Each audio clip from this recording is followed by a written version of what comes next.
وكفى وسلام على عباده الذين اصطفى أما بعد فأعوذ بالله من الشيطان الرجيم بسم الله الرحمن الرحيم خذ العفو وأمر بالعرف وأعرض عن الجاهلين صدق الله العظيم মাইজবাঙ্গা ফয়জুল উলুম ইসলামিয়া মাদ্রাসার ফয়জিয়া দারুল মুতাআলা কর্তৃক আয়োজিত অর্ধকার সাপ্তাহিক ইসলামী শিক্ষা সেমিনারের সম্মানিত সভাপতি ও বিচক্ষণ পরিচালক ও আমার ইলমে-দ্বীন ফিফাসু সাথী ভাইয়েরা, আসসালামু আলাইকুম ওয়া রাহমাতুল্লাহি ওয়া বারাকাতুহু। আমি সর্বপ্রথম ওই মহান রব্বুল আলামিনের দরবারে শুকরিয়া আদায় করিতেছি, যে মহান রব্বুল আলামিন আমাদেরকে বাংলার দূর দূরান্ত থেকে ইলমে-দ্বীন শিক্ষা করার জন্য ফয়জুল উলুম মাদ্রাসায় নিয়ে এসেছেন। এজন্য আমরা মহান আল্লাহ তাআলার দরবারে শুকরিয়া আদায় করি, আলহামদুলিল্লাহ। এবং তার সাথে সাথে লক্ষ কোটি গন্তর সালাম পেশ করিতেছি সৈয়দুল মুরসালিন খাতামান নবীন সরদারে দু আলম নবিয়ানা হযরত মুহাম্মদ মুস্তাফা সাল্লাল্লাহু আলাইহি ওয়াসাল্লামের রওজা মুবারকে। ইতিমধ্যে আপনারা শুনেছেন আমার আলোচ্য বিষয় হচ্ছে নবীজি সাল্লাল্লাহু আলাইহি ওয়াসাল্লামের মক্কি জিন্দেগি। নবীজি সাল্লাল্লাহু আলাইহি ওয়াসাল্লামের জীবনী ছিল এক উত্তম আদর্শের মূর্ত প্রতীক। নবুয়তের পূর্বে মক্কাবাসীরা নবীজি সাল্লাল্লাহু আলাইহি ওয়াসাল্লামের সততার কারণে নবীজি সাল্লাল্লাহু আলাইহি ওয়াসাল্লামকে আলামিন বলে ডাকত। কিন্তু যখন মহামানব নবুয়ত প্রাপ্ত হলেন, তার উপর নেমে এলো এক চরম নির্যাতন এবং তার ডাকে যারা সাড়া দিলেন তাদের উপর চালানো হলো অমানসিক জুলুম অত্যাচার। কঠোরতম নির্যাতন যখন একাত্মবাদের ধ্বনিকে স্তম্ভ করা গেল না, মক্কার কাফেররা তখন চাতুরতার আশ্রয় নিল। হযরত উকবা ইবনে আমির রাদিয়াল্লাহু আনহুকে তারা প্রতিদিন যুক্ত করে রাসূলুল্লাহ সাল্লাল্লাহু আলাইহি সাল্লামের নিকট পাঠালো। রাসূল সাল্লাল্লাহু আলাইহি সাল্লামের নিকট এসে বলল, শেষ পর্যন্ত আপনি কি চান?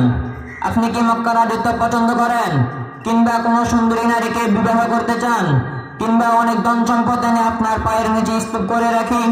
আমরা আপনার সব শর্তে রাজি আছি, কিন্তু আপনি আপনার ধর্মে প্রচারের কাজ বন্ধ রাখবেন।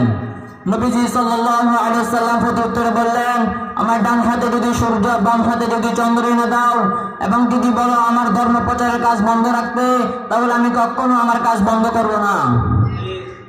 তারপর নবীজি পাঠ করলেন, কুল ইন্নামা আনা বাশারুম মিসলুকুম ইউহা ইলাইয়া আন্নামা ইলাহুকুম ইলাহুন ওয়াহিদ ফামান কানা ইয়ারজু লিকাআ রাব্বিহি ফালইআমাল আমালান সালিহান ওয়া লা ইউশরিক বিইবাদাতি রাব্বিহি আহাদা। হে নবী, আপনি বলে দিন, আমি তোমাদের মতোই মানুষ, কিন্তু আমার উপর ওহী অবতীর্ণ হয়। বলে দিন তোমাদের প্রভু ওই এক আল্লাহ। সুতরাং যে আল্লাহর সাথে সাক্ষাতের আশা রাখে সে যেন সৎ কাজ করে এবং তার সাথে কাউকে শরীক না করে। মক্কার কাফেররা নবীজি সাল্লাল্লাহু আলাইহি সাল্লামের কথা শুনল না, বরং যখন তারা দেখলো নবীজি সাল্লাল্লাহু আলাইহি সাল্লামকে রেখে ক্ষান্ত করা যাবে না, তারা সব পরিবারে নির্বাচন দিল। চরম কষ্টে নবীজি সাল্লাল্লাহু আলাইহি ওয়াসাল্লাম ও তার সাথীগণকে নিয়ে 3টি বছর অতিবাহিত করলেন। তারপর পেলেন মুক্তি, আর উপহার হিসেবে পেলেন মেরাজ নামক এক মহান দৌলত। নবীজি সাল্লাল্লাহু আলাইহি ওয়াসাল্লাম বুঝতে পারলেন মক্কাবাসীদের হৃদয়ের অন্ধকার কুটিরে হেদায়েতের আলো জ্বালানো সম্ভব নয়। পাশাপাশি মক্কার কাফেররা নবীজি সাল্লাল্লাহু আলাইহি ওয়াসাল্লামকে হত্যা করার পরিকল্পনা করতে লাগলো। রাতের আঁধারে নিস্তব্ধতা ইসলামের আলোকে চিরতরে স্তম্ভ করে দিবে।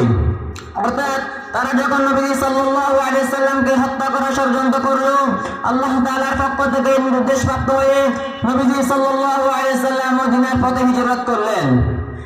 প্রিয় সাথী বন্ধুগণ, এই ছিল নবী সাল্লাল্লাহু আলাইহি সাল্লামের মক্কি জিন্দেগি সামান্য রূপরেখা। আসুন এবার আমরা এই সম্পর্কে সামান্য কিছু আলোকপাত করি। সত্যের পথে চলতে গেলে বিপদ আপদ, নির্যাতন, জুলুম আসবে, এটাই স্বাভাবিক। সুতরাং ওই অবস্থায় আল্লাহর জন্য ধৈর্য ধারণ করতে হবে। আল্লাহ তাআলা ধৈর্যের প্রতিদান ও সত্যের বিজয় অবশ্যই দিবেন। নবীজি সাল্লাল্লাহু আলাইহি ওয়াসাল্লাম বললেন, বাল্লিগু আন্নী ওয়ালাউ আয়া, আমার পক্ষ থেকে একটি বাণী হলেও তা অন্যের কাছে পৌঁছে দাও। পরিশেষে কবির ভাষা শেষ করেছি, দুর্গম গিরি কান্তর মরু দুস্তর পারাপার লঙ্ঘিত হবে যাত্রী নিশীতে হুঁশিয়ার। আসসালামু আলাইকুম ওয়া রাহমাতুল্লাহি ওয়া বারাকাতুহু।